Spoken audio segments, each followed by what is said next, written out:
Right, hello everybody. Welcome back to Happyish. I'm Sally, and this is my husband Chris. And what subject welcome. are we doing this week? Can you guess? We're doing sport in all its many magic combinations and just general magic, really. Yeah, I think. does sport make you happy? Come on, Bournemouth. Does sport make you happy? Does sport make you happy? Is the question. I think, but also we need to start with thinking about how many different aspects there are of sport. So are we talking about watching sport or playing sport or... Yeah, I think that's the first thing. We probably should talk a little bit about, does playing sport make you happy? Okay. And then Let's mostly does watching it, because I think most people, including me, tend to watch it most of the time. Watch more than we play. Yeah, exactly. But what about playing sport? I mean, does playing sport make you... Well, tell us about your favourite sport to play, first of all. Well, guess what? My favourite sport is tennis. Yeah, you got your Federer. Shout out to Roger. Yeah. And I played tennis this morning, and I have to say it didn't really make me very happy because I was absolutely thrashed. Yes. But tennis, particularly, I'll speak about for a moment, you can play a whole game and it's just one or two fantastic shots that just mean that the whole game was worth it. So Yes. I'm happy, win or lose.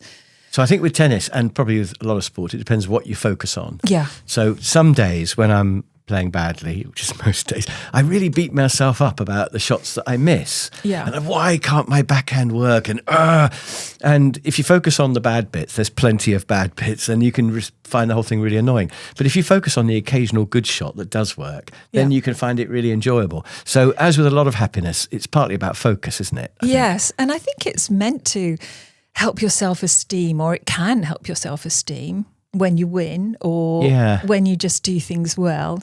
Yes, I've practiced that enough and it's gone in the box. Yeah, it does feel good when you can do it, although I don't know about esteem, because I'm not good enough for tennis to make me feel superior to other people, and even if I manage to win a game, I don't know whether tennis adds much to my self-esteem. I think if I was really good, it would. But I think most of us, we probably don't get much self-esteem boost from our sport playing, do we? Or do we? Well, Maybe? yeah, I think, hopefully you do. I do sometimes. Yeah.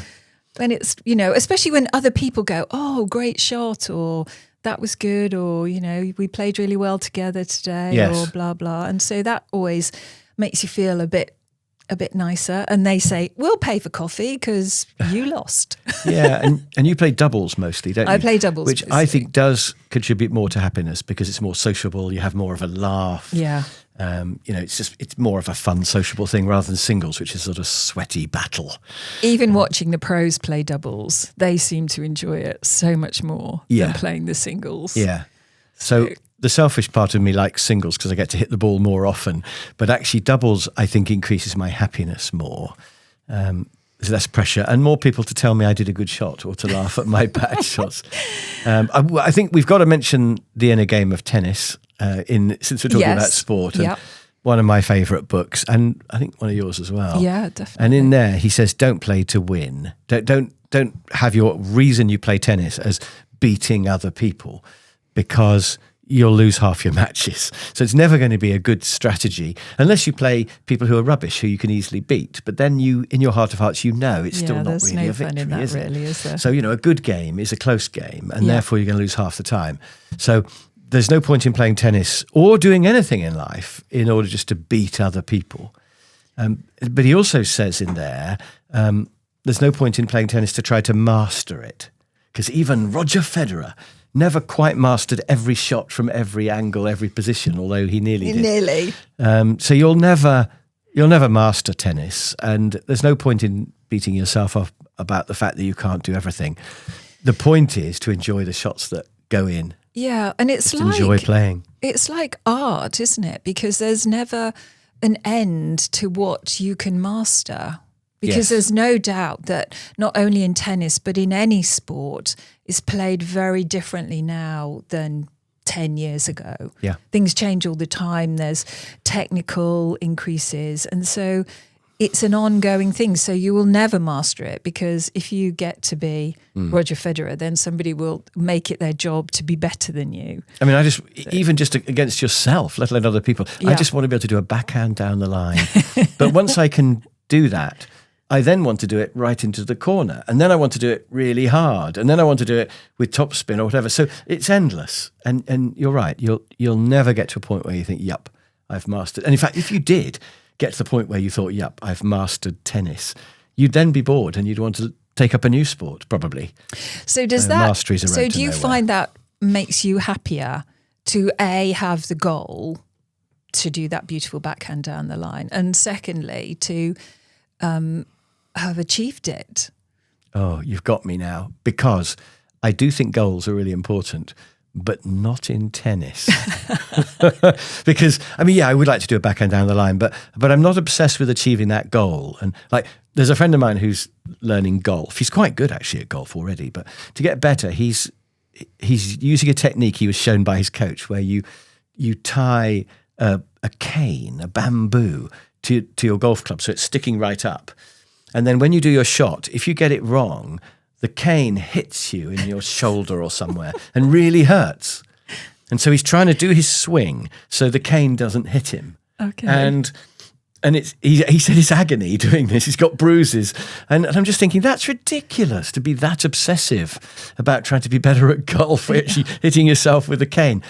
And so I just think I would like to hit the ball down the line, but I'm not going to get attached to that goal to the point where it makes me unhappy. Okay. I'm just going to try and do them every now and then when I've got an easy chance to do one. And when it goes in, I just think, yes. And I just have a little celebration that I've managed to do it, and I savor it. And I think it's about enjoying the shot and not trying to master any of it. No. Because it just gets harder and harder. It's a road to nowhere to try to master tennis, or probably anything. Yeah. Just be satisfied with where you're at. Yeah. And so you have to use whatever sport you're playing to make you feel happier, rather than it doing it of itself. And it's great to be good at something. Awareness, me and my awareness. Yeah. Again. And I think, be aware of what you're good at and not good at when you play. Yeah. And enjoy the bits you're good at, and don't worry about the other bits. Yeah. And it's all right to celebrate when the shots go well and things. And I think it's worth trying to improve, but I just don't think you should be obsessed by trying to master it, because you never will. And if you did, you'd be bored anyway. And we have to remember that all the sports, football, tennis, golf, there's so much social interaction within that. Yeah. Which is where a lot of our happiness comes from. My best friends are both tennis players, so that's where it came from. Well, Brian Tracy said that 80% of your happiness comes from relationships with people. Okay. And sport is just one way to have a relationship with a person, isn't it? Yeah. And if Brian Tracy said it, it must be true. Yeah. He's the guy. And you can go to new places and play.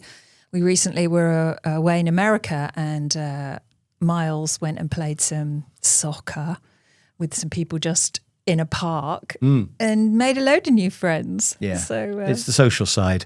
Yeah. Although he did score some goals, which must have felt good. I've never scored a goal in football. I'd love to do that one day. Never going to happen. I remember Gary Lineker saying something. They were talking about the teamwork and things, and they said, and he said, the only thing is scoring a goal, because the way it makes you feel is fantastic. Yeah. So. But I think one of the things that's good about tennis as opposed to football is that goals don't come around very often in football, even for the whole team, let alone for you. Right. Whereas a half-decent shot that goes right into the corner comes around every few minutes in tennis. Yeah, so you can get lots of little victories all the time. And that's another vote for tennis. I also think sport generally is exercise, and we know that exercise makes us happier. And I really hate running because it's just such a pain. And I know it's good for me, but it's just horrible from start to finish. Whereas chasing after a tennis ball or a football, I do that because I forget, in the child in me, I must get to the ball, and I push myself sometimes too far and regret it the next day and my back aches or whatever. But sport pushes you to get good exercise while enjoying yourself without it feeling horrible. Yeah. And that's a big plus of sport. definitely. It's a good reason to do these things. Yeah, but that's about it for playing it. Oh, actually, I thought... and there's lots of things. It's good for your brain. You focus on the ball. You problem solving, outwitting your opponent. Remembering what to do, remembering the rules, remembering the score. All of those things are good for you as well. So for your general well-being, doing sport is good in every way. And we both appreciate that as well. I had one more thought about playing sport, which is that winning and losing. Yeah. And I find if I win, I mean, it feels kind of good, but especially if I'm playing someone who I hate. But if I'm playing a friend... Does that include me? No. Hopefully not. Usually I'm playing a friend or you. And I don't feel particularly good if I win. I'd rather win than lose, but I don't feel absolutely great when I win. Whereas when I lose, it really annoys me. And so if I win half and lose half, I'm net unhappy, because winning's a small plus, losing's a big minus. And so therefore, I don't really like playing competitive sport. Now we'll come to watching in a minute, but playing competitive sport, I've realized doesn't make me happy because of this winning and losing. And it's the same with, board games. If I win a board game, I think, I knew I was going to win that. And it doesn't really make much difference. If I lose, it really bugs me. So therefore, overall, competition doesn't make me happy. I'm so going to use this against you. Next time we're on the tennis court, because you nearly always beat me, I'm going to go, it won't make you happy, darling. Yeah. It's not worth it. Yeah, but at least I haven't lost, which makes me unhappy. But what about you? I mean, when you're playing with your friends, do you get more happiness when you win or more unhappiness when you lose? No, I completely agree with you, because when you play with your friends, you don't really want to beat them. No, but you don't want them to beat you. You want to lose. It makes you happy to lose because you've made them happy. So when I play in the team and we play against other clubs, I love it because you can just be freer with your competitiveness. Yes. Because you actually want to win, and also the team needs to win to go up the league and blah, blah. So you get a different freedom when you play a competitive game. And when you lose, do you think, well, at least I've made them happy? I bet you think that's what I think. Yes, that's what I think. Well, that's what a good person would think. That's right. At least we turned up.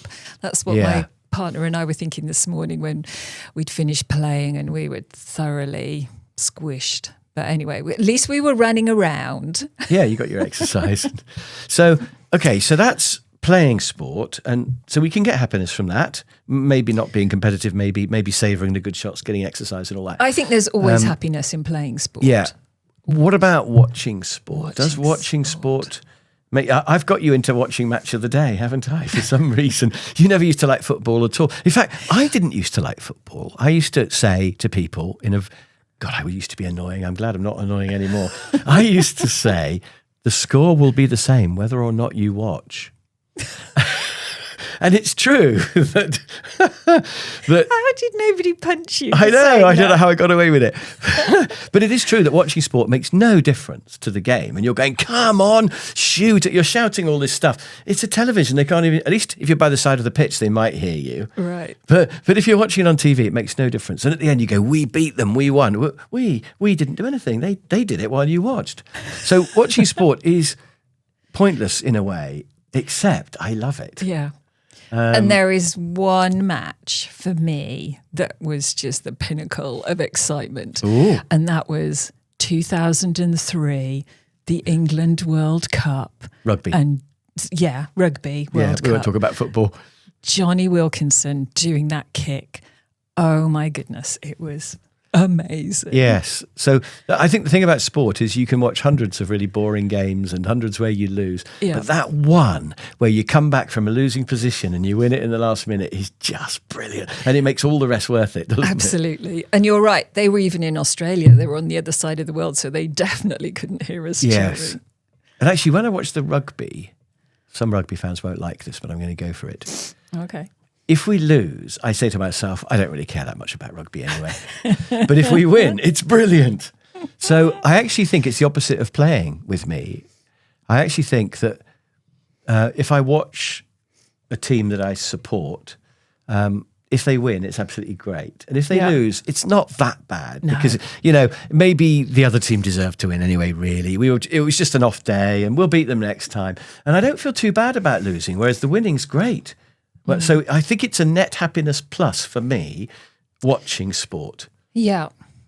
And it's something that you're not in control of as well, I think is... Yes, it's one of the very few things that are totally unpredictable. Yeah. Well, assuming it's not been fixed, of course. Which, but you wouldn't know that anyway, would you? No, so but some of the football matches we've watched, I think there was one where Liverpool were 3-0 down and they came back to 3-3. Was it Gerrard?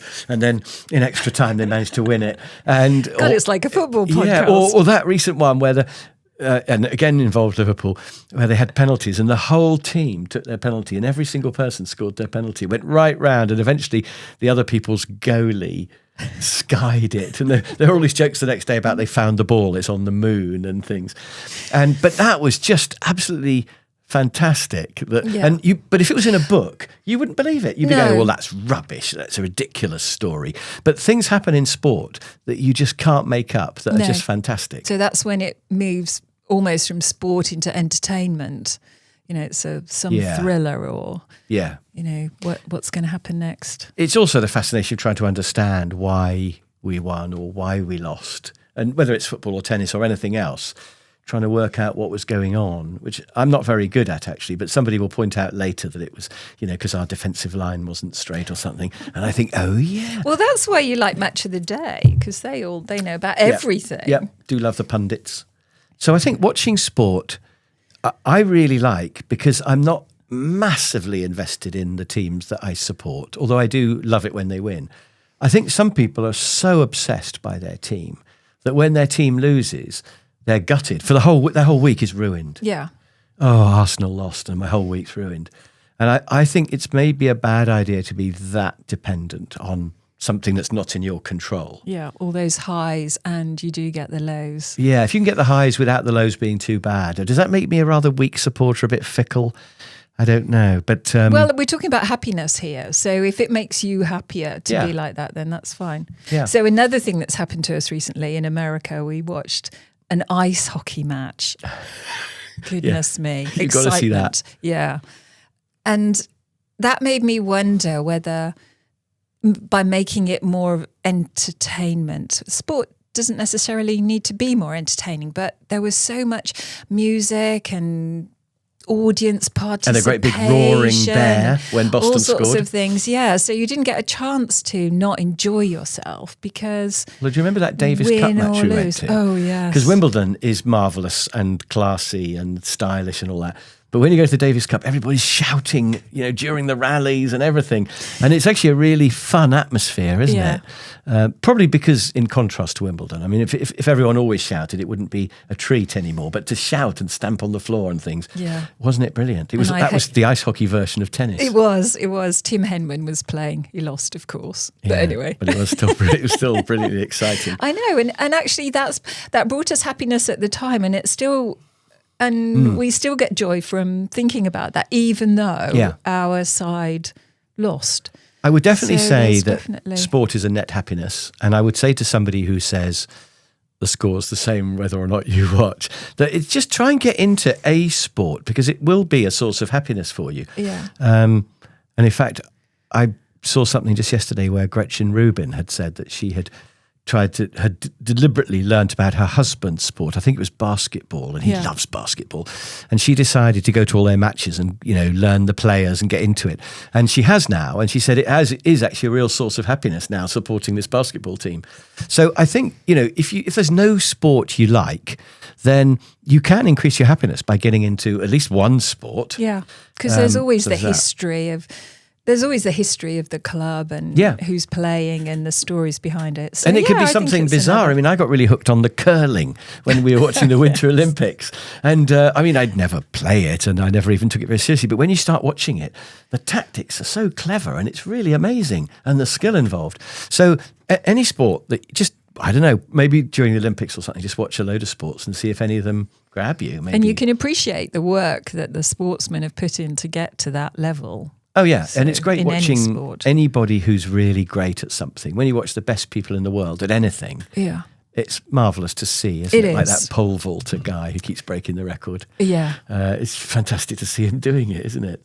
It is. It's fantastic. So I think the only other thing I wanted to say is that I think you do have to care a bit about, you've got to be a bit invested Like if you watch a tennis match where you don't really care about either of the people, no, then it's just utterly dull, isn't it? So you've got to like one of them and not like the other one for it to be a source of happiness for me. Yeah.